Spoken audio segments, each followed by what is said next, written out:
Talk about gospel tracts and various gospel tracts that we can use. Gospel tracts are basically conversation starters.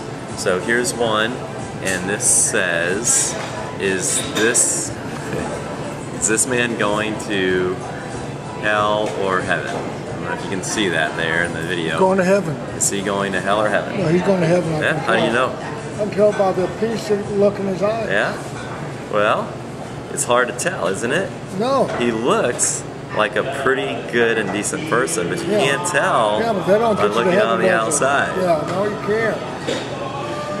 It's what's on the inside that matters. Yeah, absolutely. Okay, so this is an icebreaker. So we go up to people, waiting at a train or something, right, and it's just a nice kind of, colorful thing. And then we also have some brain teasers. Here's an example of one. One for you, and one here. And so it says, you must remove a marble from inside a sealed glass bottle without pulling out the cork or damaging the bottle. How do you do that?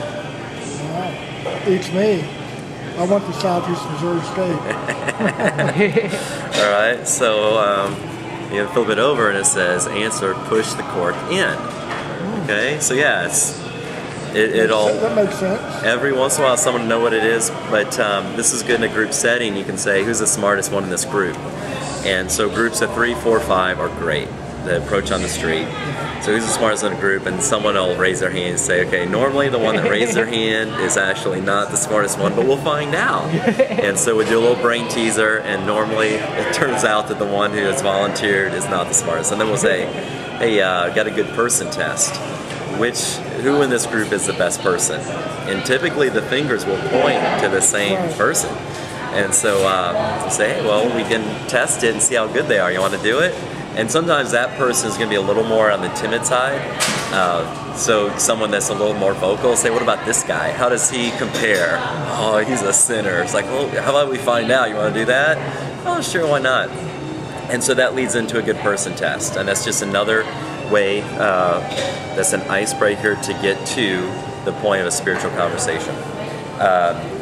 Another one is, I need some change for the parking meter. You have like 40,000 quarters on you.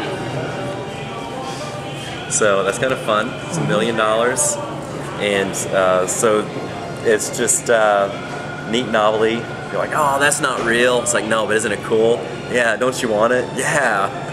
All right, so we'll see who wins the big money, whoever can pass a good person test. So that's just another way to get to like a good person test. Sure. So we have other things that we do to get there. Other icebreakers can be questions, such as, Mark, we just met recently, I know you're in seminary, but what are you going to do after you graduate? What do you plan to do? Not sure. Okay. Make something up. Okay, well I'll probably end up going back to Canada and study, and then I'll probably be a missionary in Japan. That's what I'm thinking of. Awesome. Oh, cool. Yeah. Well, this kind of reminds you of home, Canada here, like a Canadian Lodge theme. Yeah. So missionary in Japan, that's awesome. A friend of mine that I went to Nebraska and Kansas with last weekend learned Japanese. Wow. Yeah. I have a friend that speaks Japanese. Yeah. So, okay, so missionary in Japan, what do you think you'll do after that? After you serve for, I don't know, 20, 30, 60 years? I'm not sure. Maybe come back to Canada, retire, and, we'll see. All right, yeah. And then like after retirement, what do you think you'll do? After you've fiddled around a while, maybe travel the world? No, I don't know if I travel the world. I don't know, I'll probably end up being on my deathbed, hopefully with family and loved ones around, but maybe not. So on your deathbed, what are you going to do after that? I'm going to die. Die? Yeah. What are you going to do after that? So that gets you the picture of another icebreaker using a question. Okay. So if you're just standing next to someone at a bus stop and say, so where are you going? Well, eventually I'm going to die. Eventually you're going to die. What are you going to do after that? So that's the question then, to help, what I say is help people see over the ledge of eternity or peer over the precipice of eternity. And once you get someone to that point, they're ready to listen. And so that works good. Another question would be, well, let's see, we got a couple of them in here. Well, let's see. All right, a couple examples are, so when we check out of here, what do you think's on the other side? So that's Nothing. nothing, or I'm just going to the dirt, or I'm not sure. Well, it's a good time to start thinking about it. Let's see. Oh, with a friend, a good one is, so what's been on your heart lately? And just rather than the how are you doing kind of thing, get a little bit deeper and what's been on your heart.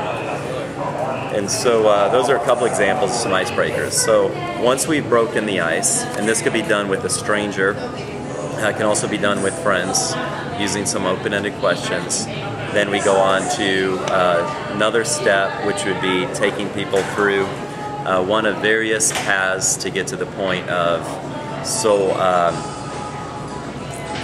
do you think it's going to be heaven or hell when you die? So there's a 3 different basic ways that we get from the icebreaker to that point.